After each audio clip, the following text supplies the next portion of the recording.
What kind of man defeats his greatest enemy and then sends him fruit when he is sick? What kind of conqueror captures Jerusalem and refuses to drown it in blood? This is not myth. This is not propaganda. This is the story of Saladin.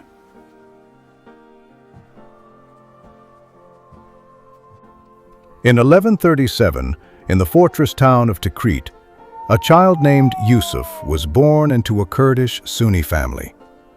No prophecy marked his birth, no omen declared his destiny. He was not raised as a king. He was raised as a student. His family later moved to Damascus, one of the intellectual centers of the Islamic world.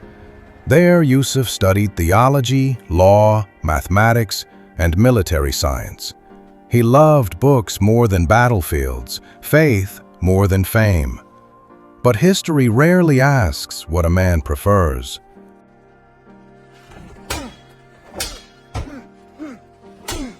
By the mid-12th century, the Muslim world was fractured. The Fatimid Caliphate in Egypt was collapsing from within. The Crusader states controlled Jerusalem and much of the Levant. Chaos was everywhere. Yusuf followed his uncle Shirkuh, a general serving Nur ad-Din of Syria, on a military campaign to Egypt. When Shirkuh died unexpectedly in 1169, something astonishing happened. Yusuf, young, relatively unknown, was appointed vizier of Egypt. Many assumed he would be controlled. They underestimated him. With patience and political precision, he abolished the Fatimid Caliphate and restored allegiance to the Abbasid Caliph in Baghdad. Egypt was transformed, and from this moment, the Ayyubid dynasty emerged under his leadership. Yusuf ibn Ayyub became known to history as Saladin. Soldiers, the enemy is near. Fight with valor. Saladin understood a brutal truth. As long as the Muslim territories were divided, the Crusader states would survive. So he began building unity through diplomacy, through strategic marriages, through calculated warfare when necessary. Egypt, Syria, parts of Iraq, Yemen. One by one they came under his authority, not through blind destruction, but through structured consolidation.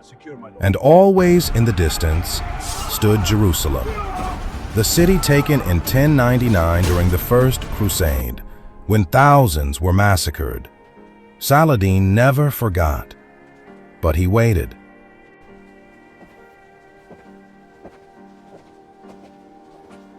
In 1187, the moment came. Near the horns of Hattin, Saladin faced the combined Crusader army. The summer heat was merciless. Water was scarce. Saladin's forces cut off access to wells. They surrounded the enemy.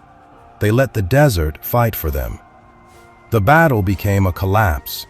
The True Cross relic was captured. The king of Jerusalem was taken prisoner. The Crusader military power in the region was shattered.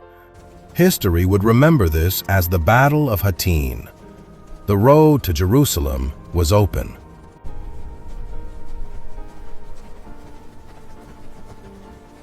When Saladin's army reached Jerusalem, fear gripped the population. They remembered 1099. They expected revenge.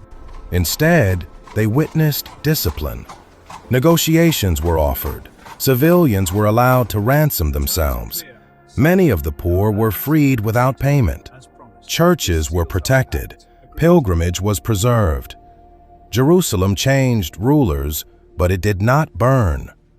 Even some Christian chroniclers admitted admiration for Saladin's restraint. In an age of slaughter, he chose control.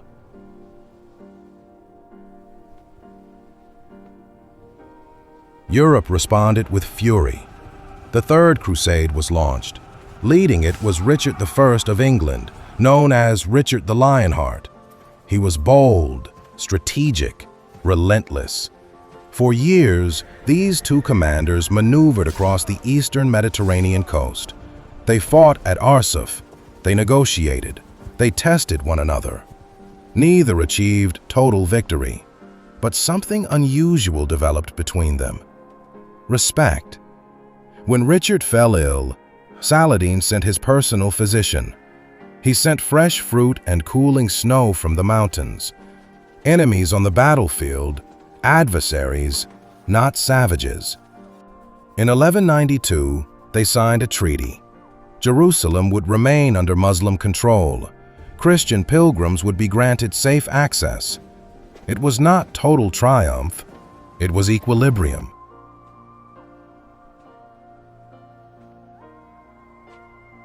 In 1193, in Damascus, Saladin became ill.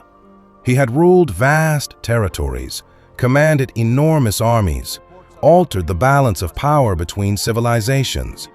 Yet when he died, something extraordinary was discovered. He left behind almost no personal wealth. Most of his fortune had been distributed to charity.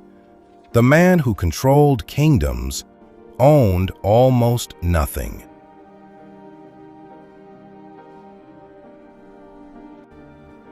Saladin was not flawless. No ruler in a violent century could be. But in a brutal era, he demonstrated restraint.